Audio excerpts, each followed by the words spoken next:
Hey guys, what's up? This was a story that I wrote 5 years ago. I always told myself that when I was ready, I was going to elaborate into something much longer. When I first came up with this idea, it was supposed to be Victorian, old fashioned, wigs with the big dresses, carriages, castles, and horses, and even Old English.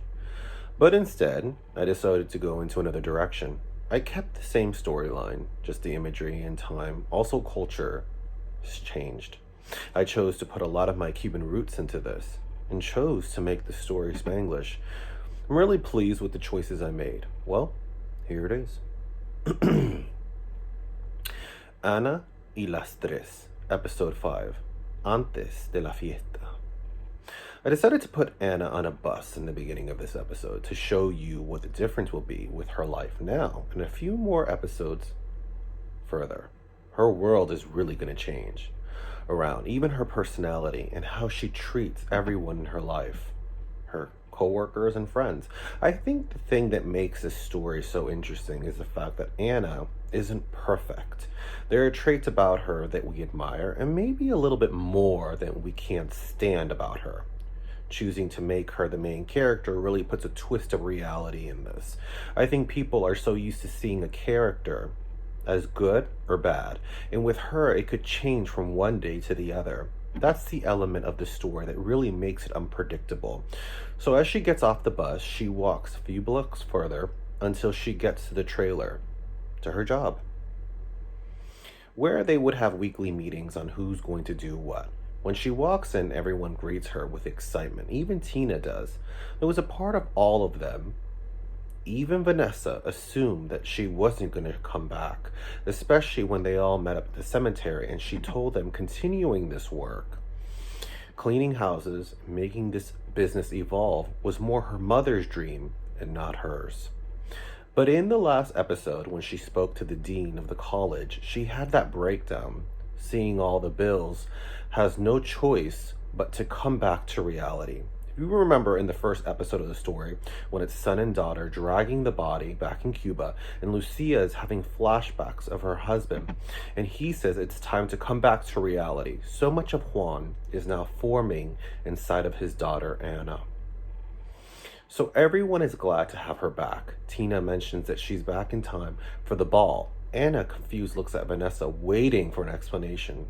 It's an annual ball the mayor throws every year. We actually got invited this year. I did my research. A lot of socialites. The cream of the crop will be there. Very elegant formal wear and catered food. Anna doesn't understand why they were invited. Even the people's houses that they clean now are middle class. So how do they even get the attention from these people?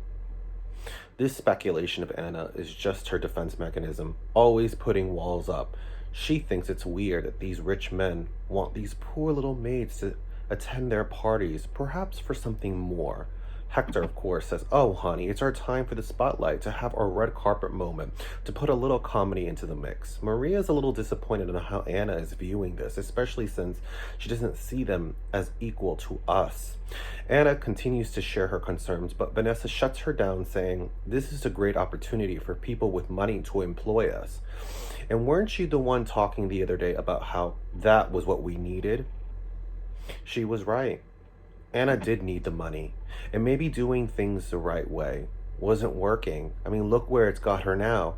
She says she doesn't have anything to wear, but Vanessa promises her after work they will go shopping at a boutique to find something at a reasonable price. I think one of the most intense scenes in this episode was when Anna was cleaning the house as she usually does, and she hears a noise. She goes to the master bedroom and sees Mr. Davids shacked up with his daughter's friend. This brought back a flashback, a time when her father was unfaithful to her mother, and she was in a taxi experiencing it. Even so, Anna didn't blame the man. She just looked at the other woman. It was so hard for her to see the wrong in her father because she loved him so much. Mr. Davis promised that if Anna kept her mouth shut, he would give her a bonus. The way she agreed to it so quickly shows you a glimpse of change in her choosing greed over what's right.